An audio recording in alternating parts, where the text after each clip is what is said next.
In the Patrol with the second battery, we ended up going with the iTech. Well, everything sort of ticked all the boxes for the iTech World battery. It is one of the cheaper options for lithium, but everything I could find said that they were pretty much exactly what they're selling. So obviously that's a bit tricky with the lithiums. No longer a battery full of lead and acid. They're pretty much a mini computer in here. So it's pretty easy to sort of not get what you pay for, I guess. So research is key. We had two AGMs in the back here. I'll pop the seats down in a minute and show you. We had two AGM SSB batteries, two 130 amp hour batteries, I reckon they were, which were great. They worked really well. They were just bloody heavy. I think, don't quote me, but I'm pretty sure that both batteries were about 67 kilos, give or take. So they were pretty heavy. Weights, obviously, like most cars, when you're towing, weight's an issue with the Patrol. She gets pretty heavy pretty quick when we're fully loaded and heading off. So I'm trying to do everything right and just reduce a bit of weight in the Patrol to keep it all legal, and hopefully for now avoid needing to do a GVM upgrade, but I think that's going to be inevitable as time goes on. The iTech World 120 amp hour is, I think we popped it on the scales last night and it was about 11.2 or 11.5 kilos, which is pretty crazy, for the same, roughly the same usable power as we had in 67 kilos of two AGMs. So that's going to be good. We're sort of going through a bit of a, I think every Patrol owner goes through this stage eventually, but we're trying to shed a bit of weight. We've got a drop down MSA fridge slide in the back with the 75 litre Waco and some heavy drawers. We're going to be changing all that out down the track. Go to a single drawer on one side and we'll do a drawer fridge on the other, and I think that should simplify the whole back setup, which should be good. So without further ado, we'll pop this out. Get this out of the way. Sorry about that. The beast. These guys were pretty good to deal with. A friend of mine actually organised the purchase for the most part. He said any questions he had, they were pretty good with their answers, pretty quick to get back to you, and pretty good with striking deals. We paid about 780 delivered.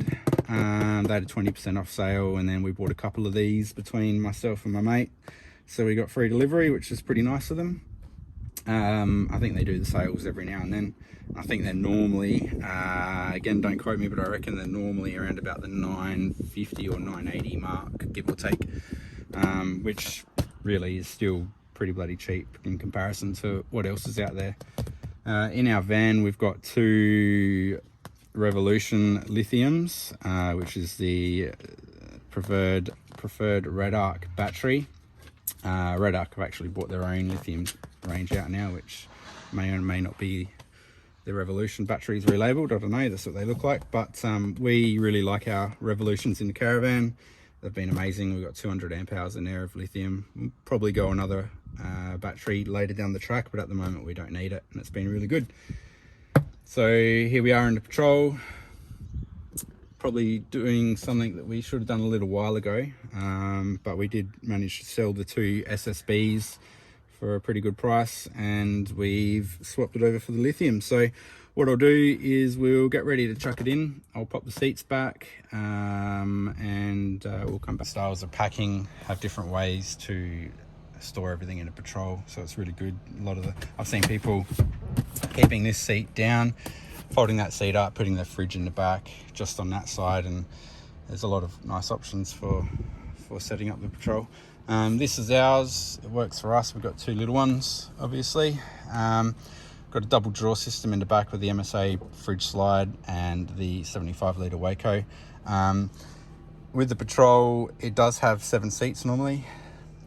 We've got a false floor which goes all the way to the boot, and that's flat on the boot, and that gives us this little cavity on the bottom here for laying the batteries down. We had the two SSBs side by side on there underneath the false floor, And then obviously behind our electrical panel here, we've got the 2 drawers. So it all works out pretty well. It's all pretty flat, and then the fridge slide sits on top. We're going to chuck the lithium under here. Ignore all the mess of the cabling. We've obviously just quickly pulled the 2 SSBs out to sell and swap over with the lithium. As far as charging, we run a Energive DC 40 amp DC charger. We've got oversized wiring from the front of the car to the charger, and Energive will state on their website that it'll actually put out more than 40 amps if the wiring's oversized, but it's fully programmable lithium profiles, AGM profiles, and so you can throttle it back if you need to, because the AGMs don't always like having a full 50 amps or 40 amps of charge, and they don't always need it as well. But we're going to keep that all bumped up on the Energive for this one, because this one will take 50 amps. We've got solar input on the back of the car that plugs into here as well. It's a pretty great unit, really. We've never even needed to look at it, so it's been really good. The inverter is a cheaper style inverter. Again, over researching everything like I do all the time. You know, at some point you get sick of looking at stuff about what you're trying to buy, but the Joindel do have really good reviews, even overseas. They're obviously a Chinese inverter. It's way bigger than we ever needed. I think we've probably used it about 3 or 4 times, so it's not really necessary. The main point for the lithium is just to keep that fridge charged as long as possible. So I guess it's probably about time for us to chuck that lithium in now. If I pop the camera up here. As I said, the lithium's going to be going down the bottom here. I'm going to tidy up a bit of the cabling. I'm also going to make a better mounting system for the battery so it can't move around and vibrate and so forth as well. So we'll get to that shortly. Alrighty, so I'm going to slot that battery down in here. I'm going to work out some better mounting for it as well. Get everything hooked up, take the handle off. We don't really need the handle on it for now. And by my measurements, that should slot in nicely back here. So, got some cables obviously. I'll get the cables all hooked up shortly. We'll work out a nice mounting system for the battery, and we'll get her all hooked up, and we'll get the Energive all switched over onto its lithium profile. We'll need to chuck the car on for that as well. I'll get the battery hooked up now.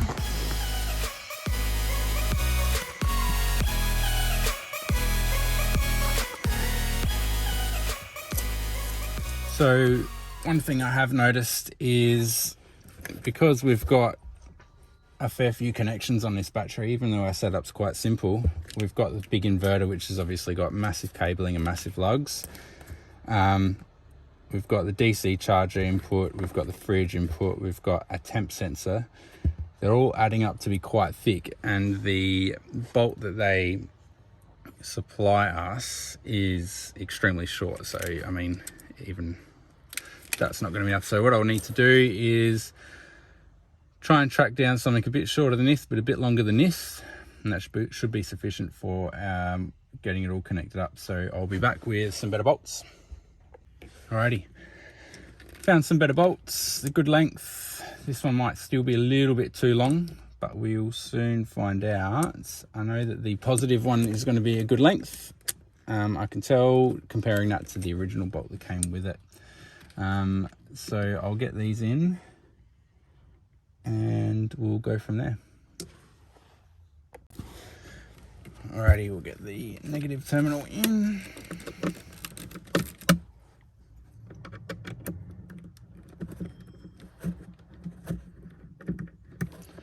The key would be not cranking it up too tight, making sure that the length of the bolt is not going to bottom out in to the battery and dislodge the terminal from the inside. So that felt really good. We're going to clean this wiring up, as I said before, after we've got this lithium all in and installed. And then we'll go positive over here.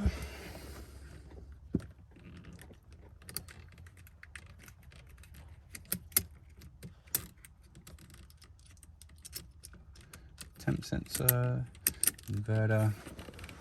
So the negatives for everything go straight to the battery. We do have a negative bus bar, and all the positives go through the fuses and through the breakers as well.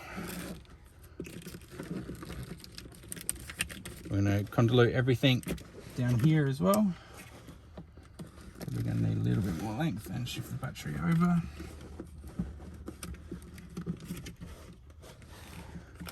There we go.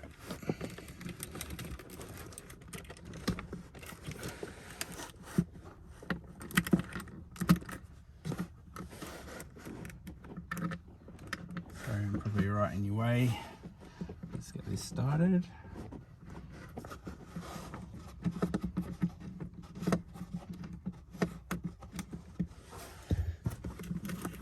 So iTech World in the user manual suggests a float voltage and a bulk charge voltage as well. So we'll go through and make sure that's all matching up shortly. I'm just going to come from the other side.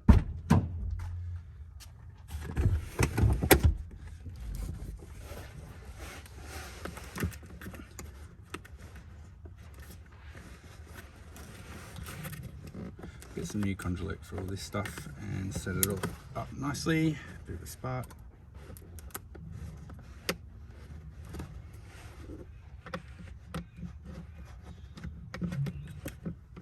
See if we can slip that in there.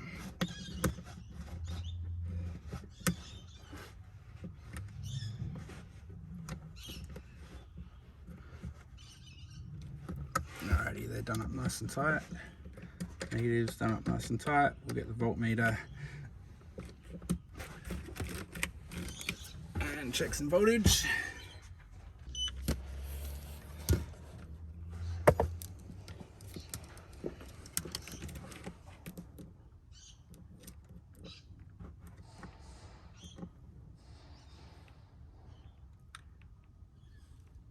Alrighty, I'm not sure if you can see that. We've got 13.17 volts at the moment.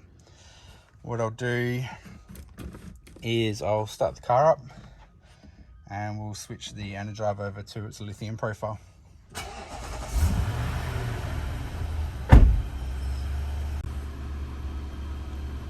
Alrighty, we've just switched the car on. So what we need to do, it's obviously saying it's going through bulk charge. It's checking all the voltage, it's doing its startup. We've got 0 amps going in. We just need to hold menu. And then up here you can see, I don't know if you can see, try and get that camera up a little bit higher.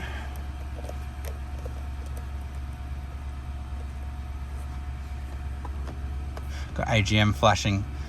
So we obviously want to go over to lithium. So we go select 14.2 volts, which is about what iTech recommend. Then we want to click set. So you've got bulk charge. It'll be going through sensing voltage.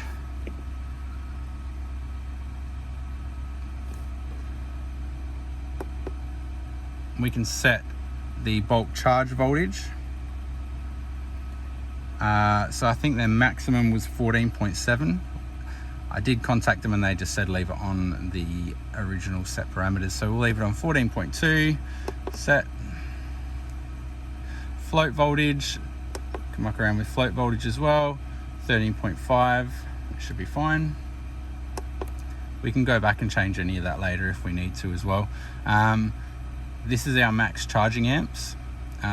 So by default it's on 40 amps, which is great. We've had up to 50 very momentarily on the old battery, so I assume that this will take 50 amps when it needs it as well, which would be good, only because our wiring is oversized. So right now we're 13.8 volts. Straight off the bat we're putting in 40 amps, 39.9, 40 amps into the battery, which is awesome. Usually from memory, don't quote me, but the idea is not to ship lithium fully charged. You don't want a lithium battery sitting there for weeks and weeks and weeks fully charged. So usually they're shipped at a lower depth of discharge, so whether that's down at 50% I think is roughly a good number, but that's easy to find out if you want to look that up as well. So we'll probably leave this going for a little while. We'll let that charge fully up. See, everything seems to be working as it should be. We're going to go through and tidy some of that wiring up now, some more conduit and stuff, make sure everything's all clear and not rubbing through and not touching, and then make the mount for the battery, and that should be that. Excellent.